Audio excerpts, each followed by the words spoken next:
స్థానిక మత్స్య సంపదైన హిల్సా లభ్యత గుట్టును భారత జాతీయ సాగర సమాచార సేవల కేంద్రం ఛేదించింది.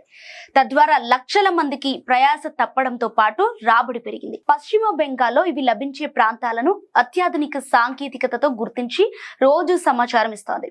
హైదరాబాద్ కు చెందిన శాస్త్రవేత్తలు దీన్ని అభివృద్ధి చేశారు. సముద్ర ఉపరితల ఉష్ణోగ్రత, లవణీయత, తరంగాల వేగాన్ని మెషిన్ లెర్నింగ్ అల్గరిథమ్స్ కు అనుసంధానం చేసి 70 నుంచి 72% ఖచ్చితత్వంతో హిల్సా చేపల లభ్యతను గుర్తించే మోడల్ ను అభివృద్ధి చేశారు.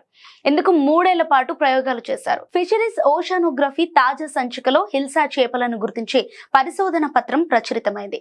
ఏపీ, ఒడిశా తీర ప్రాంతాల్లోనూ వీటి లభ్యత ఉందని ఎన్కాయిస్ తాజాగా గుర్తించింది. దీనిపై అధ్యయనం చేయనున్నట్లు శాస్త్రవేత్తలు తెలిపారు. అంతరించే జాతుల్లో ఒకటిగా గుర్తింపు పొందిన హిల్సా చేప నీటిలో 14 నుంచి 18 మీటర్ల లోతులో నీటి ప్రవాహానికి వేగంగా ఎదురీదుతూ రోజుకు 70 కిలోమీటర్లకు పైగా ప్రయాణిస్తోంది. ఇక జూన్ నుంచి సెప్టెంబర్ వరకు ఎక్కువగా దొరుకుతాయి.